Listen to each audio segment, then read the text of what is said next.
Las cuatro nobles verdades. Cuando por fin Buda pudo romper el embeleso que le habría sobrevenido en el lugar inamovible durante los 49 días de su proceso de esclarecimiento, se levantó e inició una caminata de más de 160 kilómetros hacia Benares, la ciudad santa de la India, a 9 kilómetros de la ciudad. En un parque de ciervos de Sarnath se detuvo para pronunciar su primer sermón.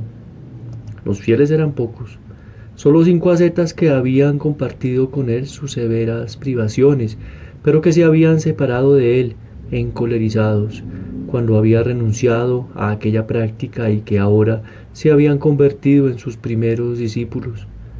El tema tratado por Buda fue los cuatro nobles verdades.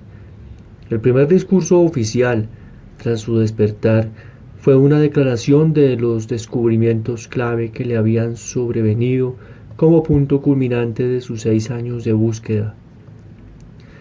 Probablemente la mayoría de las personas tartamudearía si les pidiese que enumeraran en forma de proposición las 4 convicciones más consideradas acerca de la vida, pero no Buda.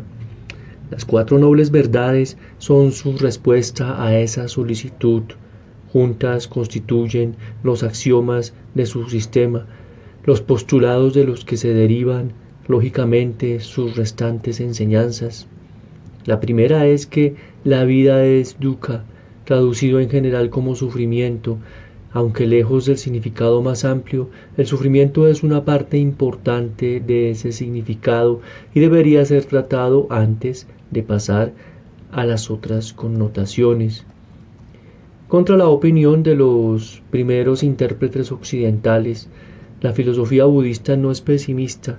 La descripción de la escena humana puede ser todo lo lúgubre que uno quiera, pero la cuestión del pesimismo no surge hasta que uno le dicen si puede mejorarla.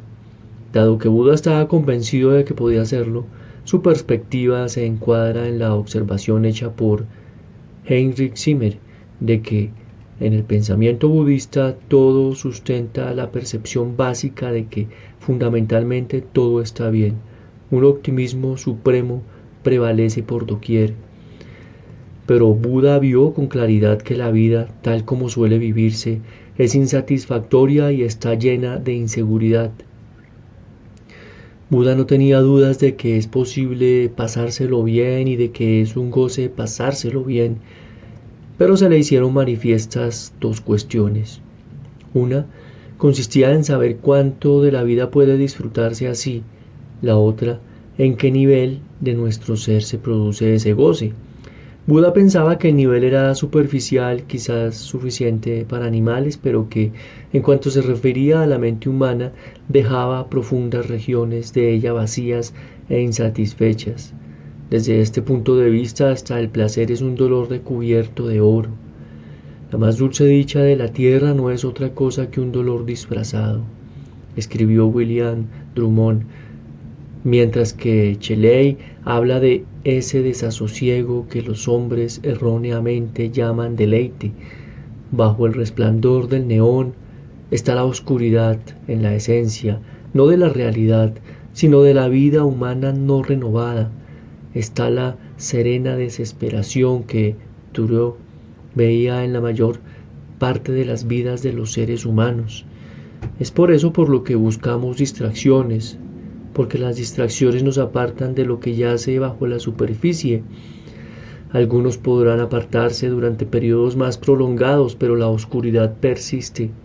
Señor, así como el viento es la vida mortal, un gemido, un suspiro, un sollozo, una tormenta, una lucha.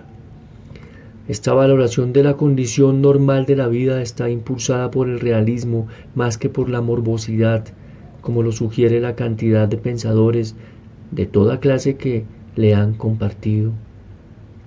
Los existencialistas describen la vida como una pasión inútil, absurda, excesiva, de trop. A Bertrand Russell, un científico humanista, Le resultaba difícil entender por qué la gente recibía con insatisfacción la noticia de que el universo se está desmoronando, así como tampoco entendió cómo un proceso desagradable puede ser lo menos porque se repita indefinidamente.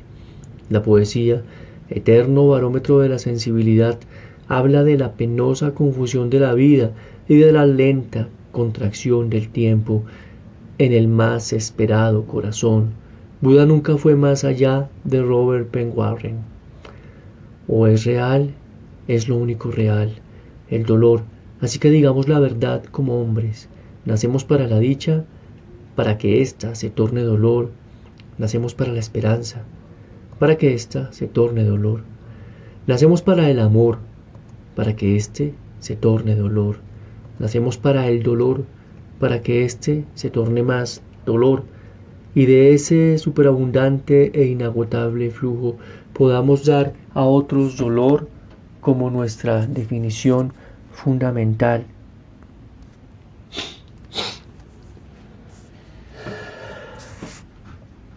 Hasta Albert Schweitzer, que consideraba a la India pesimista, se hizo eco de la valoración de Buda, ajustándose casi hasta las palabras cuando escribió: solo en raros momentos me he sentido realmente contento de estar vivo. No podía sentir más que con una compasión llena de remordimiento todo el dolor que veía a mi alrededor, no solo del hombre, sino de la creación toda. Dukkha, en consecuencia, menciona el dolor que en algún grado anima toda la existencia finita. Las implicaciones constructivas de la palabra surgen cuando descubrimos que, en Pali, se utilizaba para referirse a las ruedas cuyos ejes estaban descentrados, a los huesos dislocados. El significado exacto de la primera noble verdad es: la vida, en situación en que se ha desarrollado, está dislocada, algo ha ido mal, está desencajada, como su eje no es verdadero, la fricción, conflictos interpersonales, es excesiva, el movimiento, creatividad, está bloqueado y duele. Dada su mente analítica, Buda no se contentó con dejar esta primera verdad tan generalizada, por lo cual procedió a detallar 6 momentos en los que las dislocaciones de la vida son manifiestamente patentes. Ricos o pobres, de talento o medio o superior, todos los seres humanos experimentan. Primero, el trauma del nacimiento. Los psicoanalistas de nuestro tiempo han dado mucha importancia a esta cuestión. Aunque Freud negó que el trauma de nacimiento fuera la causa de toda ansiedad posterior, hacia el final lo consideró el prototipo de la ansiedad. La experiencia del nacimiento encierra tal concatenación del sentimiento doloroso, de descargas y excitación y de sensaciones corporales, que se ha convertido en un prototipo para todas las ocasiones en que la vida está en peligro y siempre volverá a reproducirse en nosotros frente a condiciones de ansiedad. Segundo, la patología de la enfermedad. Tercero, la morbosidad de la decrepitud. En los primeros años, la pura vitalidad física se une a la novedad de la vida para convertirla, casi de forma automática, en algo bueno. Posteriormente llegan los miedos: miedo a la dependencia financiera, miedo a no ser amado y a ser despreciado, miedo a la enfermedad y al dolor prolongado, miedo a ser físicamente repulsivo y dependiente de otros, miedo a ver la propia vida como fracaso en un aspecto importante. Cuarto, la fobia a la muerte. Basándose en años de práctica clínica, Carl Jung informó que había encontrado que la muerte era el terror más profundo de todos los pacientes de más de 40 años que había analizado. Los existencialistas coinciden con él cuando llaman la atención sobre el grado en que el temor a la muerte impide llevar una vida sana. Quinto, la sujeción a algo que disgusta. A veces es posible liberarse, pero no siempre. Para bien o para mal, hay matrimonios, una enfermedad incurable, un persistente defecto de carácter a los que las personas están encadenadas para toda la vida. Sexto, la separación de aquellos que amamos. Nadie niega que el zapato de la vida aprieta en estos 6 lugares. La primera noble verdad los aúna mediante la conclusión de que los 5 escandas componentes de la vida son dolorosos. Como estos 5 escandas son el cuerpo, la sensación, los pensamientos, los sentimientos y la conciencia, en resumen, la suma de lo que en general consideramos que es la vida, el pronunciamiento se reduce a la aseveración de que toda la vida humana, de nuevo, tal como se la vive, es sufrimiento. De alguna manera, la vida se ha separado de la realidad y esta separación, hasta que se supere, impide la verdadera felicidad. Para subsanar esta separación debemos conocer la causa. Y la segunda noble verdad la identifica. La causa de la dislocación de la vida es Tana. Nuevamente, las imprecisiones de las traducciones, en alguna medida todas son inexactas, aconsejan aproximarse a la palabra original. Por lo general, Tana se traduce como deseo, y algo de verdad hay en ello, en el sentido en que encontramos en Herbert House cuando George Bernard Shaw hace exclamar a Ellie: ahora me siento como si no hubiese nada que no pudiese hacer porque no quiero nada. Lo que mueve al capitán Shotover a expresar su único entusiasmo en toda la obra. Esa es la única fuerza verdadera, eso es genuino, eso es mejor que el ron. Pero si tratamos de que deseo sea la equivalente al Tana, nos encontramos con dificultades. Para empezar, la equivalencia le quitaría utilidad a la segunda noble verdad, porque en nuestro estado actual, eliminar los deseos, todos los deseos, sería morir. Y morir no es resolver los problemas de la vida, pero la equivalencia, además de ser inútil, sería un graso error, ya que Buda preconiza de forma explícita algunos deseos, por ejemplo, el de la liberación o el de la felicidad ajena. Tana es un tipo concreto de deseo, el deseo de la satisfacción íntima. Cuando somos desinteresados somos libres, pero esa es precisamente la dificultad, mantenerse en ese estado. Tana es la fuerza que lo interrumpe, la que nos arranca de ese estado de liberación de todo para hacernos buscar la satisfacción de nuestros egos, que resuman como heridas ocultas. Tana consiste en todas aquellas inclinaciones que tienden a continuar o a aumentar la separación, la existencia separada del sujeto del deseo, de hecho, todas las formas de egoísmo, cuya esencia es el deseo para uno mismo, a expensas, si es necesario, de todas las demás formas de vida. Por ser la vida la unidad, todo lo que tiende a separar los aspectos entre sí puede causar el sufrimiento de toda la unidad que aún de forma inconsciente labora contra la ley.